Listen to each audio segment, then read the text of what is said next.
এই গিফটটা তোমার জন্য। কি আছে এর মধ্যে? কোন একটা ফালতু দোকান থেকে আমার জন্য একটা জঘন্য গিফট নিয়ে এসেছিস না? মা তুমি এইভাবে বলছো কেন? আমি এত ভালোবেসে আনলাম। নিজের ভালোবাসা না নিজের কাছেই রাখ। একে তো এতদিন পরে নিজের চেহারা দেখাচ্ছিস, আর নির্লজ্জের মতন একটা ফালতু দোকান থেকে কোন একটা জঘন্য গিফট নিয়ে এসেছিস। এতে তো আমি হাতও দেব না। মা মীরা, তুমি এত রেগে যাচ্ছ কেন ওর উপরে? আমাদের কাছে আমাদের 3 মেয়ে একই রকম, আলাদা করে কেন দেখছো? তুমি না চুপ করে থাকো।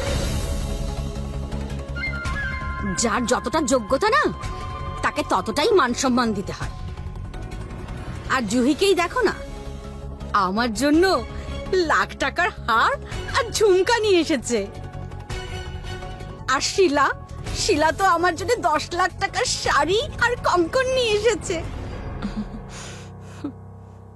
আর এই ভিখারি আমার জন্য একটা পচা গলা গিফট নিয়ে এসেছে। আরে ছাড়ো না মা, এখন বেচারির কাছে টাকা না থাকলে কি করবে?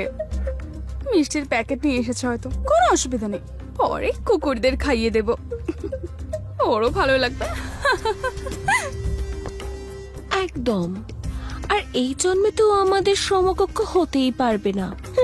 কিছুক্ষণের জন্য আসবে আর খাওয়া দাওয়া করে নিজের ঝুপড়িতে চলে যাবে থাকার জন্য। তোদের আমার বিষয়ে খুব খারাপ ধারণা রয়েছে। এই গিফটটা যেটা আমি এনেছি সেটা খুব দামি। আসলে তোমার ক্ষমতা অনুযায়ী তো এখন তোমার সবকিছুই দামি মনে হবে। জুহি, ও তোমার বোন, ওকে এরকম বলো না। ঠিকই তো বলছে ও। আর রাধিকা এসেই যখন গেছো রান্নাঘরে গিয়ে অতিথিদের জন্য গিয়ে খাবার বানাও, অতিথিরা এলো বলে। মা আমি তা নয়তো কি হাওয়ার সাথে কথা বলছি? তাড়াতাড়ি গিয়ে খাবার বানাও, আরো অনেক কাজ আছে আমার। কিন্তু মা রাধিকা, ছেড়ে দাও, তুমি প্লিজ ভেতরে যাও।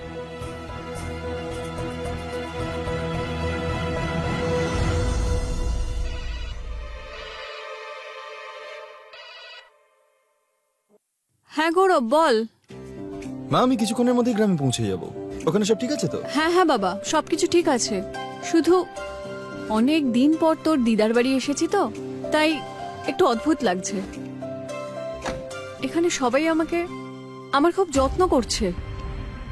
তুই তাড়াতাড়ি আসিস, ওকে? হ্যাঁ মা, আসছি।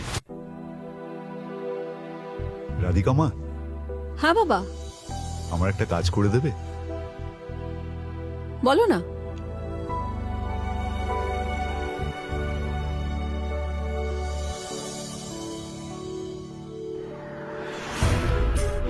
এই চুড়িগুলো নাও আর হিয়াকে তোমার তরফ থেকে উপহার দাও, ও খুব খুশি হবে। শিলার কঙ্কন? বাবা এই কঙ্কনগুলো আমার নয়, তাই আমি নিতে পারবো না। আর তাছাড়া আমি মাকে যে গিফটটা দিয়েছি সেটা আমার ছেলে খুব ভালোবেসে দিয়েছে। দেখো, ওই গিফটটা নিয়ে তোমাকে অসম্মান করা হচ্ছে। তোমার মা আর তোমার বোনেরা মিলে আবার অশান্তি শুরু করবে। তুমি জানো কি তোমার পেছনে এরা কত রকম খারাপ কথা বলে? আমি বুঝতে পারি বাবা, কিন্তু এরা সবাই তো আমার নিজেরই লোক, আর নিজের লোকেদের কথা মনে ধরতে নেই, রাইট? ওদের রাগ আমি ভালোবাসা মনে করে সহ্য করে নেব। এই কঙ্কনগুলো তুমি নিয়ে যাও। আমি আপনজনদের সঙ্গ চাই, দান নয়।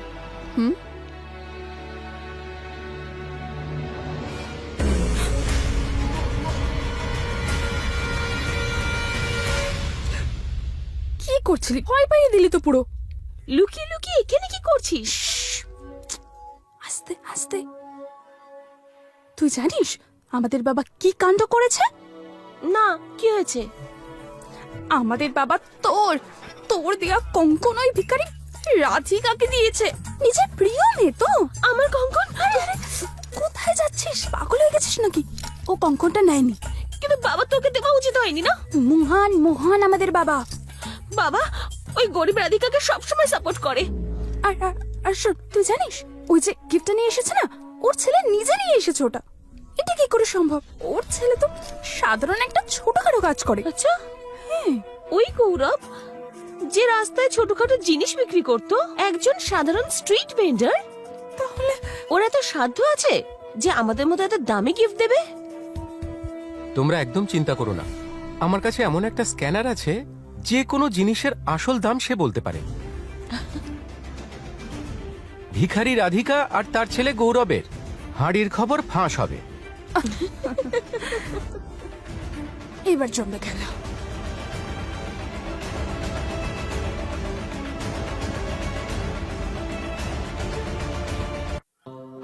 মা, আজ অনেক দিন পর তোর হাতের রান্না বাবা! খাবো। আমি তোমার মেয়ে না কোনো শত্রু। মা, আমি বুঝলাম না তুমি কি বলতে চাইছো। তুমি সব বুঝতে পারছো বাবা, শুধু জেনেও না জানার ভান করছো। শিলা, কি হয়েছে? এত চিৎকার কেন করছিস? কারণ বাবা এমনই কাজ করেছে মা।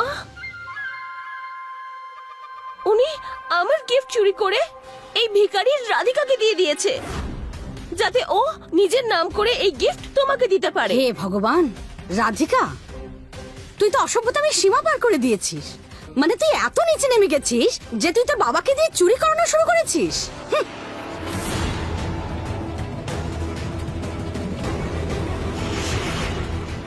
বাড়িতে এই অবস্থা, তাহলে জানি না বাইরে কি করে বেড়াচ্ছিস। মা, আমি এরকম কিচ্ছু করিনি। মীরা, রাধিকার কোনো দোষ নেই এখানে। এটা আমার ভুল। যদি কিছু বলতে হয় আমাকে বলো, যদি চিৎকার করতে হয় আমার ওপর করো। নাও, আদরের মেয়েকে কিছু বললাম কি না, অমনি বাঁচাতে চলে এলো। ছাড়ো মা, বাবার তো এটা পুরনো অভ্যেস। প্রথমেই রাধিকা নিজের বরের সাথে ঝগড়া করলো, তারপর ডিভোর্সও নিয়ে নিল। আর বাবা সবসময় ওর হয়েই কথা বলতে থাকে। আমার তো ওকে নিচের দিদি বলতে লজ্জা হয়। আমারও। সারা পৃথিবীর মানুষ ওর চরিত্র নিয়ে বাজে কথা বলছে, কিন্তু ওর তো কিছু যাই আসে না। হ্যাঁ, নির্লজ্জ কোথাকার।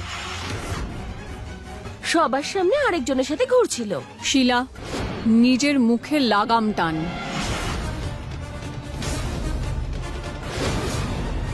আমি ঘুরে বেড়াচ্ছিলাম না, আমি নিজের কাজ করছিলাম। আমার 3টে বাচ্চার দায়িত্ব আমার একার ওপর ছিল, আর আমি ওদের বড় করে স্বাবলম্বী বানিয়েছি। Got it? কি বললি তুই? তুই তোর ছেলেদের স্বাবলম্বী করেছিস? কেমন স্বাবলম্বী করেছিস? তোর ছেলেরাও তোরই মতো ভিখারি। ছাড় না জুহি, কেন তর্ক করছিস? নর্দমায় পাথর ছুঁড়লে না নিজেদেরই কাপড় নোংরা হয়। আর শোন রাধিকা, যদি এখানে চুপচাপ না থাকতে পারিস না, বেরিয়ে যা এখান থেকে। আরে মীরা ম্যাডাম, ভিতরে আসতে পারি? আরে আসুন আসুন আসুন, আরে আসুন না, বসুন, আসুন আসুন, বসুন প্লিজ।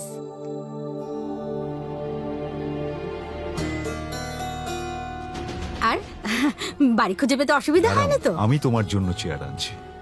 না বাবা, আমি ঠিক আছি। নাও, এসে গেছে আমার স্ক্যানার। এখন আমি এটাকে টিভির সাথে কানেক্ট করব।